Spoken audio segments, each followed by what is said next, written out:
when last we left off. Pleasant dreams, friend, if you can hear me in your dreams. Haha, you probably can't.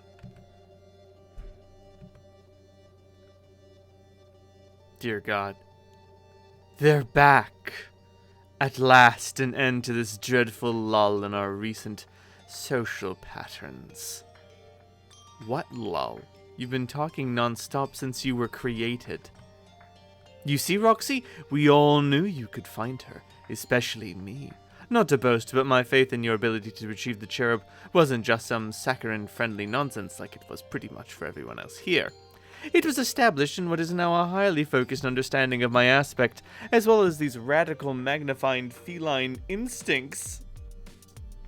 Yes, good point.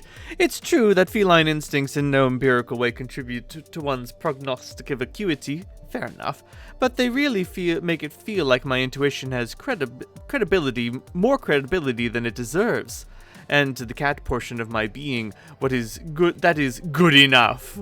Holy shit, am I legitimately pleased with myself right now? Oh, I wish I could trill. Is this her, Roxy? Of course this is her. Hello, you beautiful creature. Calliope. Woo!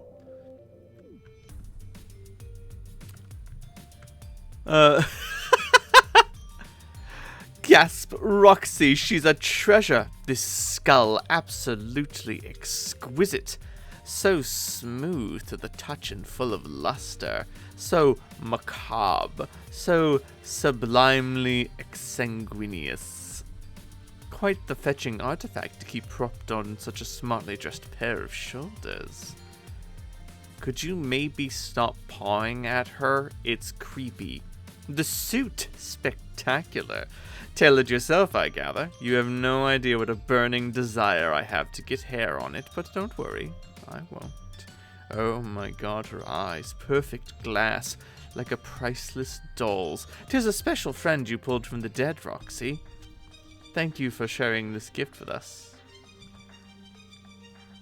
You there, John's hot mom. It wasn't a Freudian slip that time. I said it deliberately. Kill me. We phantasmal kitty folk don't have much use for disguising the thoughts we think to be true in our minds, nor do we bother to veil attraction to that which we find sexually appealing. Meow. These ideas I'm having, they're so interesting. Wherever this frame of reference has been all my life, color me glad I'm dead. John's hot mom, did you know you killed me? No, not the girl, the cat, I mean. You were twice culpable, in a way. The murder weapon was in your custody and bequeathed to you roundaboutly by you yourself as an aged, ghostly granny woman. The plummet of that gut-crushing tome was the last thing I ever witnessed. Of course, the old woman herself was murdered by the accursed thing too, so one can hardly blame her for pulling a few strings here and there, that it might find another victim. When a bedeviled joke opus is taken from a certain individuals, it can be difficult to wrest them away from its favor. Look at me boring you all with elementary tome trivia everyone knows already. What is this, the kitten corner? The fact is, John's hot mom, one time you in your cornball book made a pussy pancake out of me. I suppose Roxy had a hand in it too, technically, though it seems Mom had it in her blood to do well-intended harm to that poor critter I used to be. It's okay though, because she makes up for it with the best funerals. They are a treat. Each of my halves received one. I remember you so clearly in that desert as the life drained away, and I muddled through the shabby last words of a raffish amateur. I clearly remembered in spite of what a hackneyed showing that was. I still had the presence of mind to be overwhelmed by the sense for how much you cared, and that gives me such a warm emotion right now. It makes me want to poof up a little with friendliness. But these aren't the only memories of death I have, or the only memories of life I had, for you see, I've had many. Squaring these sprites, it's a marvelous thing. It opens you up. The selves become curiously multi-dimensional, concentrated. I recall the lives of many roses lost, and many Jaspers still, maybe even more than 9. Not that any of them matter now that each chase their own laser pointers to their respective futilities, and now I am all that's left of them. Nor does it matter to the task at hand, for which we must prepare, does it, Hot Mom Crocker? What? For the battle ahead! We're still on healing duty, didn't anyone tell you? No, the game plan is simple. You jumpstart the cadavers while I scoot you around. How's that sound, little cookie tits? Does it tickle your toe beans? Well, that settles that. Plan of action secured. Maybe it's time for you to go away now? It may very well could be. Farewell, transitorily. Chip. Hello, Kanaya. Funny meeting you down here in this cave. That is to say, the place I knew you went to and scheduled you to visit in order to find you. Rose? Dear God, what happened? What hasn't happened? We've been through a lot, haven't we? All of us. Reality itself, really. Reality has been through so much and puts people through so much simultaneously. Like the two of us. Reality has put one version or another of you through so many things with one version or another of me. It's all been so sweet and stupid and silly and sad, hasn't it? You'd agree if you could remember. But after I watched your molecules come apart as I lay there dying on the great big neon-skied litterbox, there was one thing it occurred to me I never got a chance to say to you. Nuzzle. Additional nuzzle.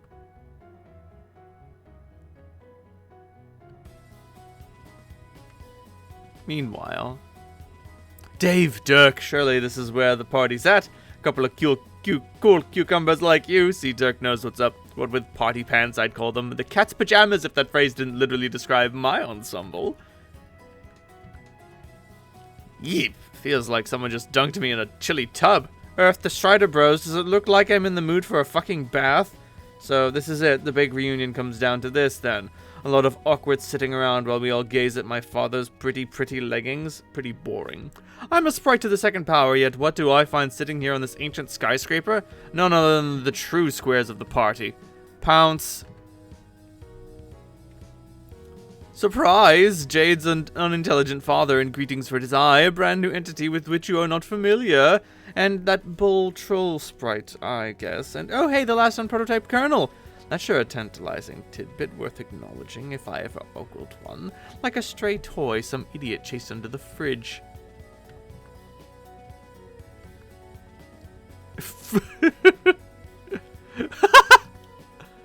Looks like you're both really boring too! Sorry to barge in on your weak times. Sniff you later!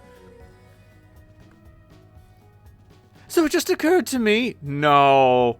I saw the spare green sprite, and it looks like a little blinking light on those Ghostbusters traps, reminded me of something in an empty vessel in need of a lost soul. What? No, time out. Ridiculous cat Rose. I've stood by silently agog at your shenanigans, but I can't let that flagrant piece of misinformation go by unchallenged. Merp. That's not how the ghost traps work. The light blinks after they catch a ghost. Oh. Really? Yes, I just wanted to clear that up before you carry on with more of your silly nonsense. But, please continue. Thanks, Professor Nerd. I'm feeling a lot more knowledgeable about a fake thing now. Now, about that sprite. Which one of you here was concerned with the resurrection of fallen friends? Was it you? It was you, wasn't it? Regardless, you're the only one left on this lily pad with any vested interest in whatever deceased member of that particular legume exhibit gets to rejoin us. And if my tally is correct, that's 4 torsos, but only 1 kernel.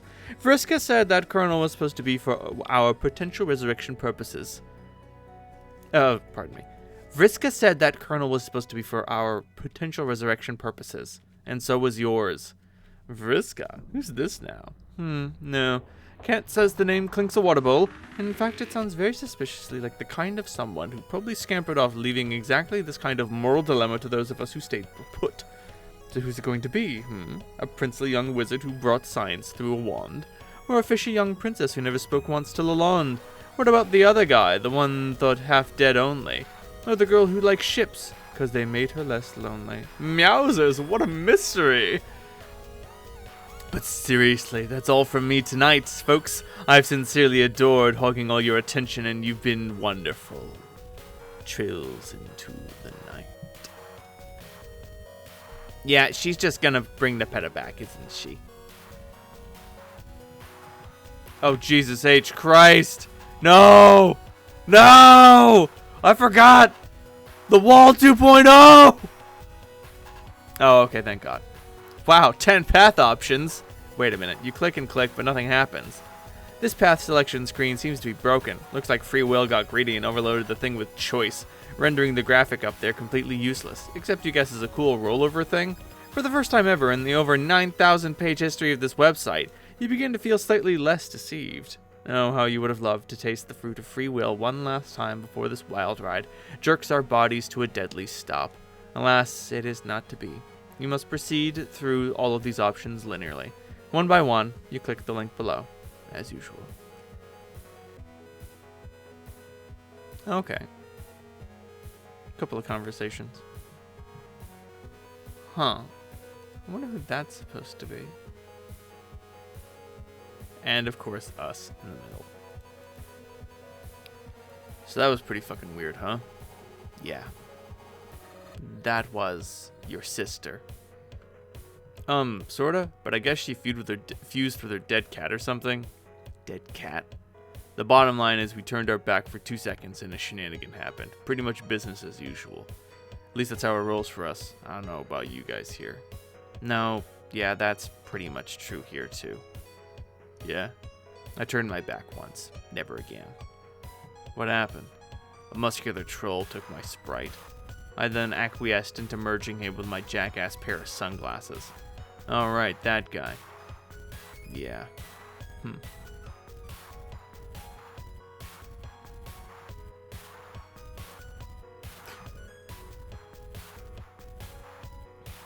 So indeed. So is pretty much the thing we're saying. That's, the conjunction of choice, it seems. Fuck. I guess you all pretty much showed up, then. Yeah, pretty much.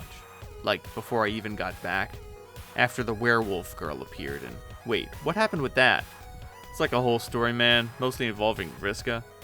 Vriska? If you knew her, you'd know that's all I got to say. You'd be like, oh, it's a Vriska thing. Okay, yeah, got it. Got it. Forget I asked. She brought you here too, actually. Then jumped her ass in that window to go do whatever crazy bullshit she thinks needs getting done. Oh, right. Her. Then I guess stuff in this session is pretty much sorted out. Finally? Shrug. Maybe. And we're about to do battle. Seems like it. Oh, are we ready for that? Kind of. Karkat made some drawings, so are you ready? I guess. I've got like a sword and shit. Cool. Me too. Yeah, I know. Mine's not that good. That's too bad. What type of sword? It's Welsh. I mean, possibly fake Welsh? I'm not that sure. Well, mine's good. I know. It's Japanese. It's Japanese? For real? No, I don't know. It's probably fake Japanese. Fake Japanese, kind of like how all the anime probably takes place in some kind of fake Japanese universe. Something like that. That's cool. Tough getting a sword from a place like that. Yeah.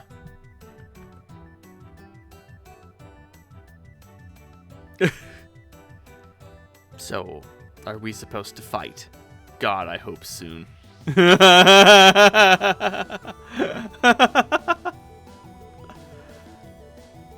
Fuck. Okay, now that that little episode seems to be over, Roxy, maybe can you introduce us to your friend for real this time? Rose, I think you can come out from under the pillow now. No. Yes. So like the hilarious Cheshire Cat Rose already pointed out, this is my friend from the dead, Callie. She's super pretty. She was my web friend online for a long time, and Jane's too.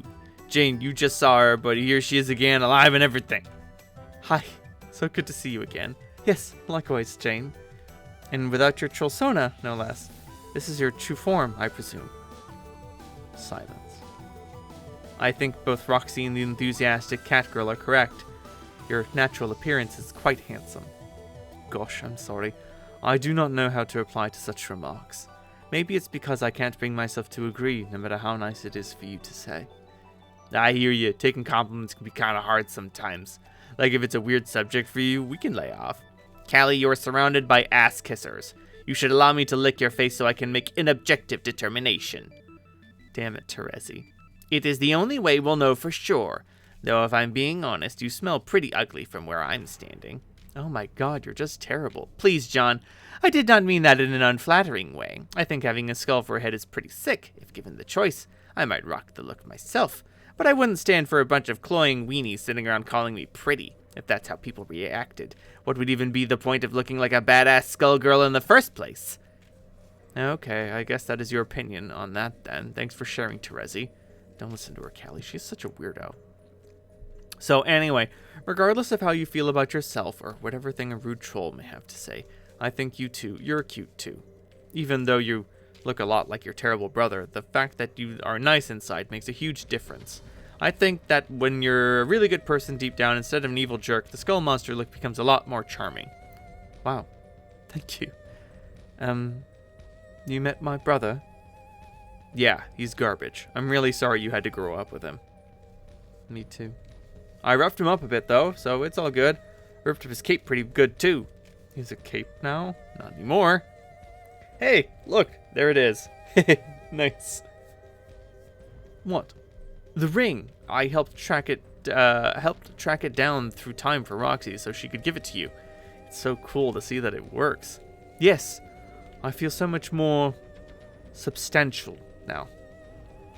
You must be a really good friend to her for her to want to bring you back so much. Yes, she's as good a friend as I could ever hope for. But then, since you helped, I suppose I owe you just as much gratitude, don't I? Nah, not really. I had to save the ring anyway, and it just seemed like the right thing to do, giving it to her since she was worried about you. It should be a nice thing that's between her and you. I'm just a middleman. Okay.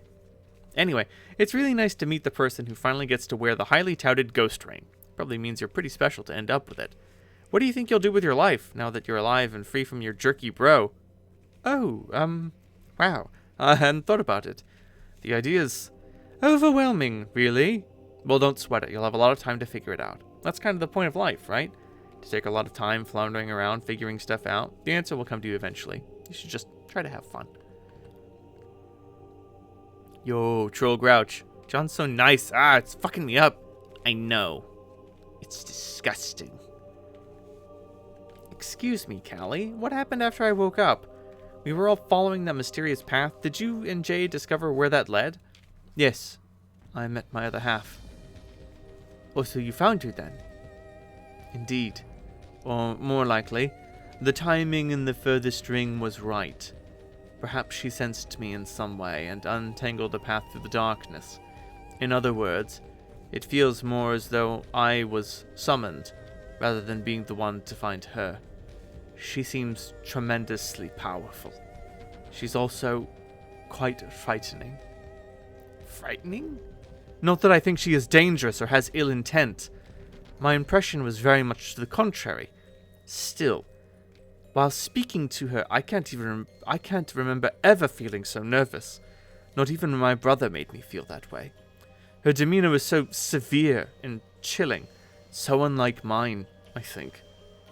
Maybe that's why you felt weird, seeing a version of you that wasn't like you at all? Maybe. So what happened? Not much. My presence there essentially freed her from that place. According to a pact she made with Echidna. She and Jade then left. To do what? I don't really know. That's when Roxy found me. So you were only there to release her. Are you sure there isn't something more important for you to do now that you're alive and with us? I doubt it. For one thing, I have virtually no useful abilities. I don't mean to badger you. I'm just wondering how you fit into all this. Getting to wear a one-of-a-kind ring and returning to join a group to wage a pivotal battle? That strikes me as the profile of someone meant to do something important. What do you think you'll do? Maybe it doesn't have to work that way, though? What if those are just some facts about her, which let her come back to life, but they don't have to mean anything after that? Like, anything about having to do some huge fancy thing. I guess so. First Dave tells me human beings don't have arcs, and now you're telling me the culmination of an epic doesn't require a messianic archetype to return from the dead, thereby providing the key to everyone's salvation? I wonder what sturdy and time-tested narrative construct Jade is going to debunk whenever she wakes up. Maybe she'll lay waste to the notion of endgame ships. Oh, Crocat won't be happy about that at all. Huh? Okay, I don't know what stuff you're going on about there, but I just don't think that we should feel like she has to do anything that she doesn't want to. I think the truth is, I won't be doing much of anything.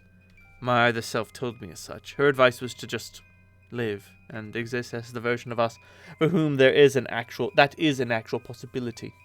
She's the one who will be doing important things. How so? She didn't say. Isn't that just how it always is with alt selves? So cryptic. Hey guys, it's been cool having y'all meet Callie and such, but do you think she and I could have a moment alone? Got some stuff I want to talk about. Oh boy. Oh god. Okay. It's time for this conversation. I hope I can do it justice. You know, I've got to say, I've really turned around on horses. What? Horses. I used to hate them, remember? I developed this weird superstition about them, about how they're cursed or something. When they're around, they can only lead to bad things happening. Don't you remember how I was going on about that a while ago at the amusement park? Oh, I guess so. But we've been hanging around them a while now, and everything's been fine. More than fine, actually.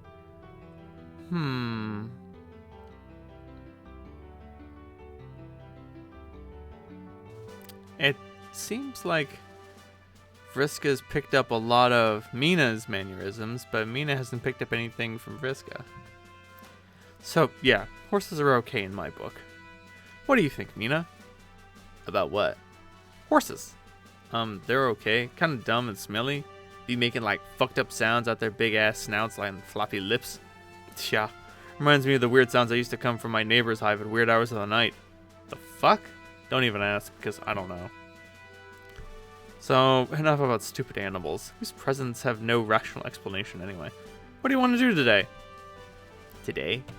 Yeah, there is no today. You know what I mean. Within the ambiguous time frame that would loosely correlate with a single rotation of a planet. Any ideas? Nah. Come on. We can't just spend all our days hanging out in this idyllic, bizarrely pallided cliffscape with all these stinking idiot quadrupeds. We should go exploring some more bubbles. We explored an awful lot already. Ain't that sorta all the same by now? I mean, roughly speaking, yeah, they're all arbitrary memory collages, I guess. But there's always something new to see every time. Whose ridiculous memory will we visit now? Like some nutty version of Kanaya who became a god tier in some totally ludicrous version of our session? Or maybe a version of John who never even played the game at all. Maybe he went outside to look for the game and his fatherly Lucis backed over him with his car. Or what about your friends? They're always fun. Like Nepeta's ancestor, the deaf one, she's a riot. Plus she has a fascinatingly dark history, which her memories always seem to hint at. Or Eridan's douchier clone. I know you have a great time whenever you get the chance to own him, so what do you say?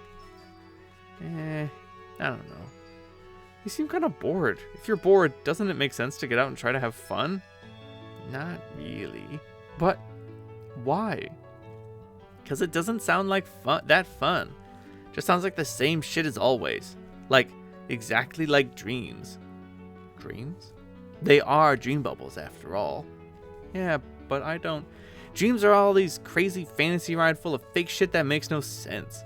It's a great time in theory, and I guess when you're younger it's fun. Maybe you even look forward to sleeping to see what the great Mr. Sandclam has in store for you next. But after sweeps and sweeps and sweeps of dreaming, you just get used to it. It's just the same bogus crap your stupid brain is just shuffling up and serving you again and again. So you stop paying attention and just ride out your sleep and get back to business in the real world like a legit person with cool plans. Huh. I don't think I've had the same experience, honestly. Sounds like kind of a bummer to look at dreaming that way. I always liked dreaming. I mean, unless they were awful dreams, which was fairly often. But I'd never say I really got bored of them. Yeah, well, you are a bit younger than me. I am? Yeah, I guess so. I never thought about it.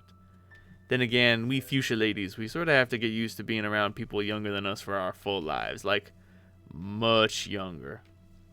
Or at least I'd have to if I was actually alive. I guess you're right about that too. That's pretty fucked up to think about, actually. That if you were alive, you'd have to deal with existing nearly forever.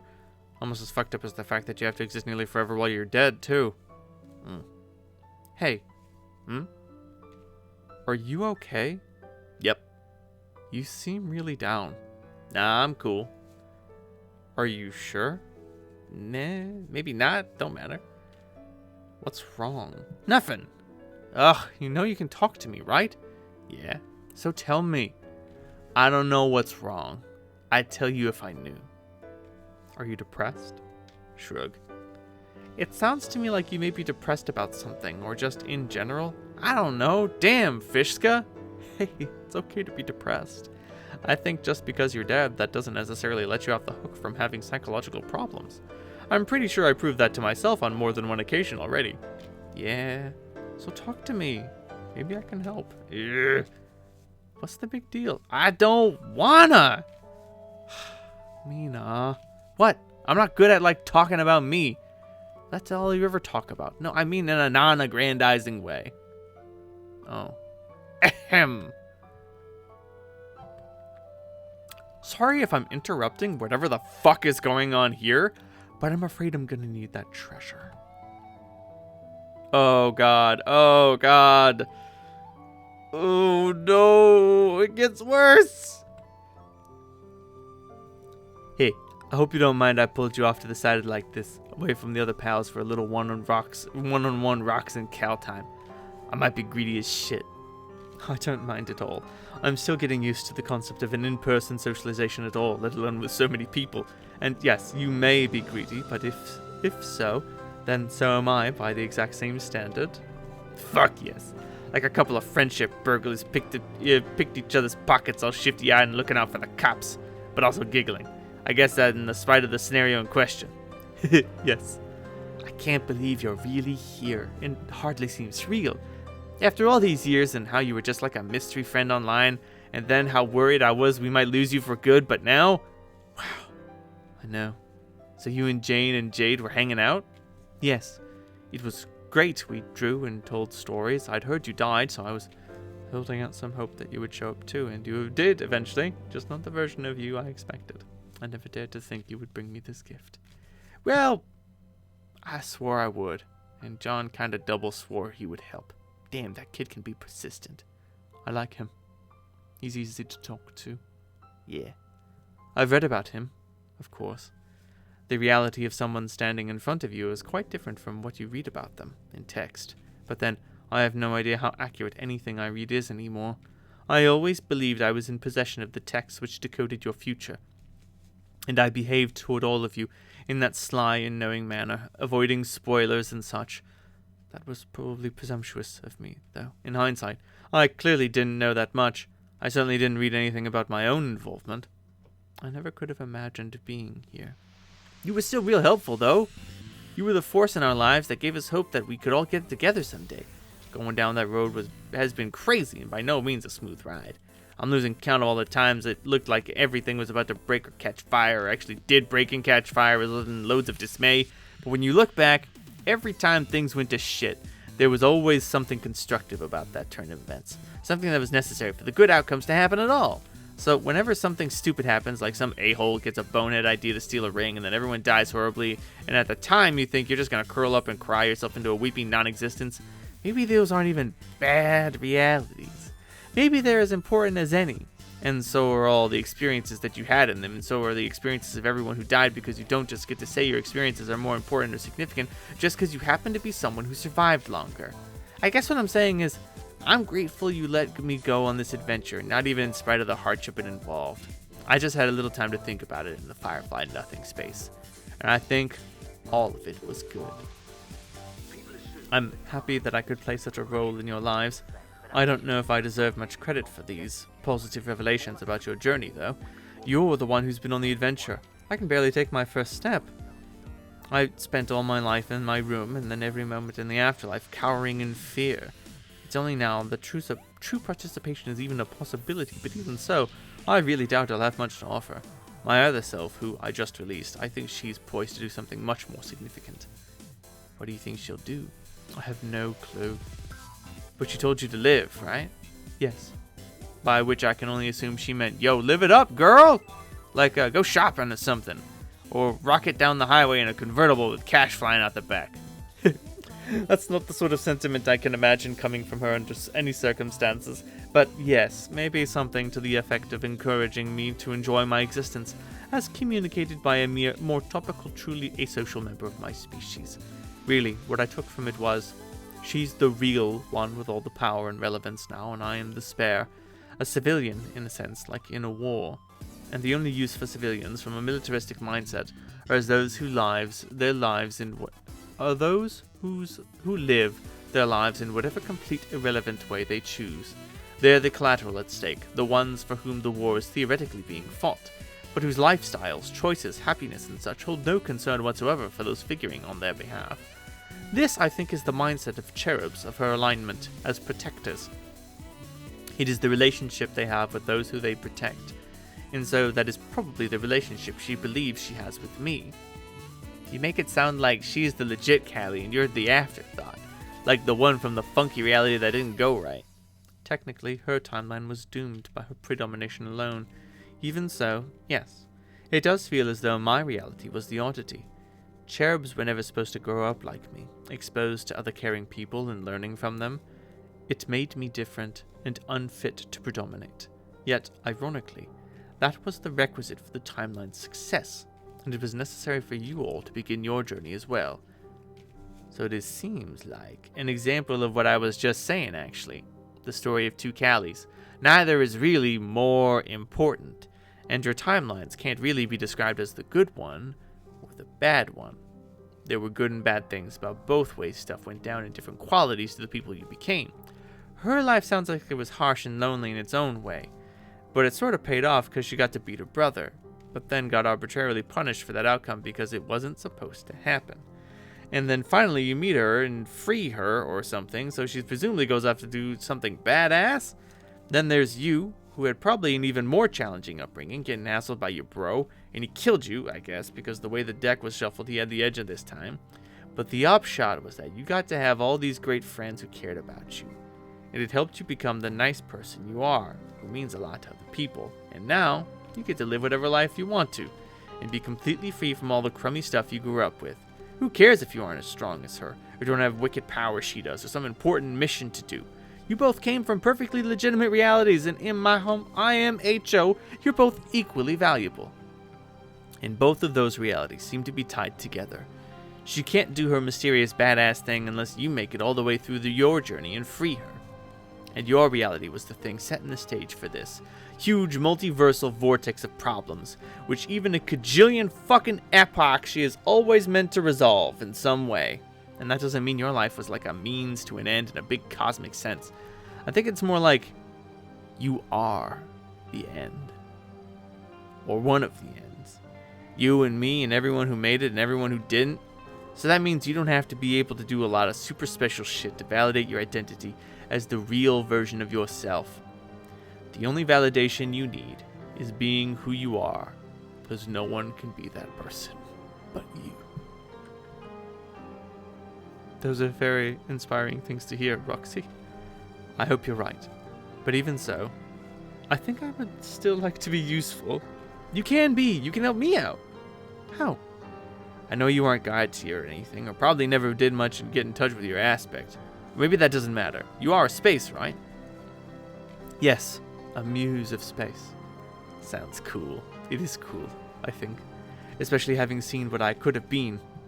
No, but that potential has to be inside you somewhere. Actually, it's one reason why I wanted you to be here with me for a while, aside from catch up a bit. What do you need me to do? Nothing really. Just be here. With me.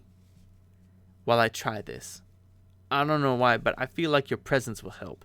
And if nothing else, I just like having you here. Makes me feel better after trying to focus on this weird little chore. But you think my aspect is relevant? Maybe. I think space is related to this in some abstract way. I can't put my finger on it. I gotta make this egg, you see? But it isn't really just an egg, it's this hella complicated egg in both its biological design and everything it represents for the future of an alien entire civilization.